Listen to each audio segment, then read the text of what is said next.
Hello, शुभ सकाळ. माझा पहिला ब्लॉग आहे. या ब्लॉगमध्ये मी माझे काही अनुभव शेअर करणार आहे तुम्हाला. आज माझा स्वामीच्या पारायणाचा शेवटचा दिवस होता, त्यामुळे मला काहीतरी गोड स्वयंपाक करायचा होता. काहीतरी गोड म्हणून म्हणजे गुलाबजामुन मी करायचं ठरवलं होतं.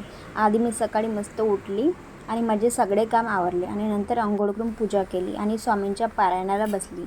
शेवटचे अध्याय वाचून घेतले. पारायण मी पहिल्यांदाच केले होते. या अगोदर मी काहीच करत नव्हते. पण माणूस हळूहळू आपल्या अनुभवातून खूप काही शिकतो. पारायण झाल्यावर आणि स्वामींची आरती झाल्यावर नंतर स्वयंपाकासाठी गेले. सर्वात आधी गुलाबजामुन करायला घेतले, कारण टाईम लागतो म्हणून. आणि ते पण मला फारसं काही जमत नाही, म्हणजे मला पूर्ण स्वयंपाकच एवढा काही जमत नाही. पण जसं झालं मी तसं ट्राय करते, प्रयत्न आपला करत राहते. आता मी गुलाबजामुन तयार करत आहे. म्हणजे गुलाबजामुनच्या पॉकेटवर जशी मेथड सांगितली ना तशीच मी फॉलो केली. थोडं थोडं दूध घालून गुलाबजामुनच्या पिठात घालून त्याचा गोळा तयार केला. म्हणजे असं सॉफ्ट गोळा तयार करायचा असं त्याच्यामध्ये सांगितलं, मी तसंच केलं. आणि तो गोळा तयार झाल्यावर मग मी शुगर सायरप करायला घेतलं. त्याच्या म्हणजे त्याच्या पॉकेटवर जसं इन्स्ट्रक्शन त्यांनी दिली तसंच मी त्याची प्रोसेस तशी फॉलो केली. या मग गुलाबजामुनचं पीठ भिजवण्यासाठी, या मग गुलाबजामुन बनवू लागासाठी. ठीक आहे, तोपर्यंत मग मी एक गोष्ट सांगते. माझ्या सासूबाईचा काल फोन आला होता.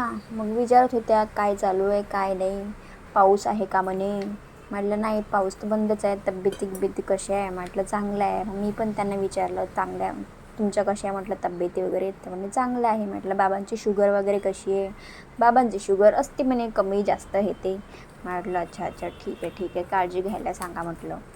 मग नंतर त्यांना सांगितलं मी की उद्या पारायणाचा शेवटचा दिवस आहे म्हटलं, गुलाबजामुन करणार आहे म्हटलं. हो का म्हणे, कायचं पारायण म्हणे. म्हटलं स्वामी समर्थ महाराजांचं पारायण म्हटलं, उद्या शेवटचा दिवस आहे म्हटलं. मग मी गुलाबजामुनचं म्हटलं पॉकेट बोलावलं म्हटलं, ते करणार आहे आणि यांचे मित्र पण येणार आहे म्हटलं, तर होऊन जाते म्हटलं. हो का म्हणे. त्यांना खूप चांगलं वाटलं की हां आपली सुनबाई बा काहीतरी करत आहे म्हणून.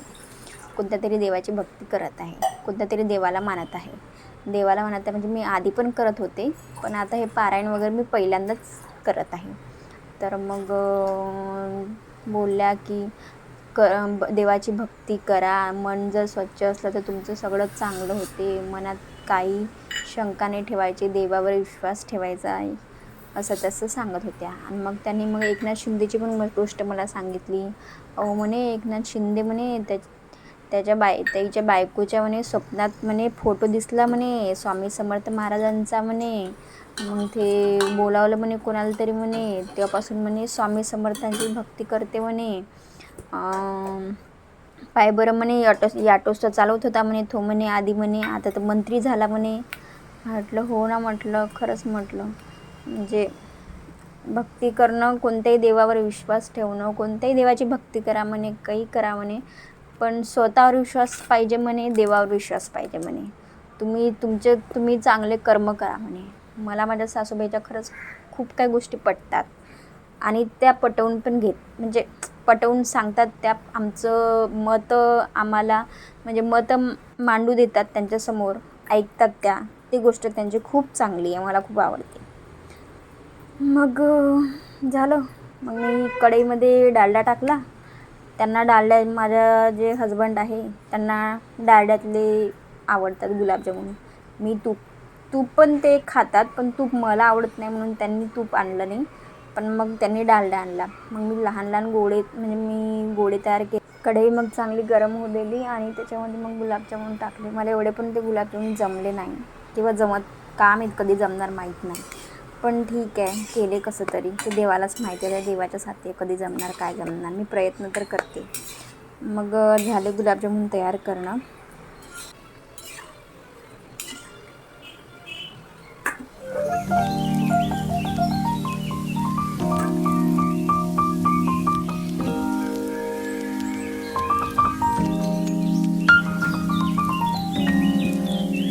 नंतर मी पनीरची भाजी तयार केली. पनीरच्या भाजीसाठी आधी मी कांदा, लसूण, खोबरं, मिरची, जे काश्मीरी मिरची असते ती, आणि जिरं, त्यात थोडं जिरं घालून सगळं मग मी ते मिक्सरमधून काढलं मसाला.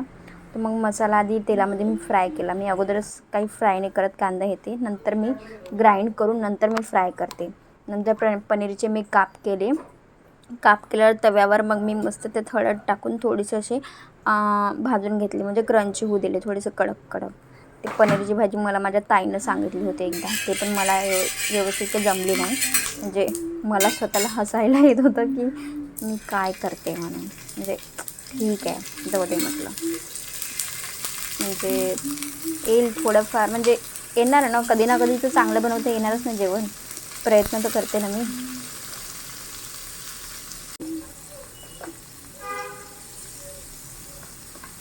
नंतर मी पनीरची भाजी तयार केली आणि पनीरची भाजी तयार झाल्याबरोबर मग मी भज्यासाठी बेसन पीठ घेतलं. त्याच्यामध्ये कांदा, लसूण, आपलं कढीपत्ता, थोडंसं अद्रक आणि जिरे, ओवा वगैरे घालून आणि थोडा सोडा तरी टाकला मी, कारण की सोड्यामुळे थोडं फुगते ना. टाकायचं तर नव्हता पण टाकला मी, कारण की जमले पण पाहिजे, दिसायला पण चांगलं वाटलं पाहिजे. मी हळद टाकली थोडीशी आणि ते चांगलं भिजवून ठेवून दिलं, म्हणजे थोडं भिजवून ठेवून दिलं तर ते म्हणजे काही वेळाने त्याचे चांगले भजे तयार होतात. मग नंतर मी पुरी तयार करायला घेतली. पुरी वगैरे तयार करून झाल्यावर नंतर जे भज्यासाठी जे बेसन भिजवलेलं होतं ते बेसन घेतलं आणि नंतर त्याचे भजे पण तयार केले. आणि भजे तयार केल्यावर मग मी देवाला लगेच ताट दाखवून दिलं, सगळं फ्रेश वगैरे होऊन मग मी ताट दाखवून दिलं आणि नंतर मी पूजा केली आणि आरती वगैरे झाली.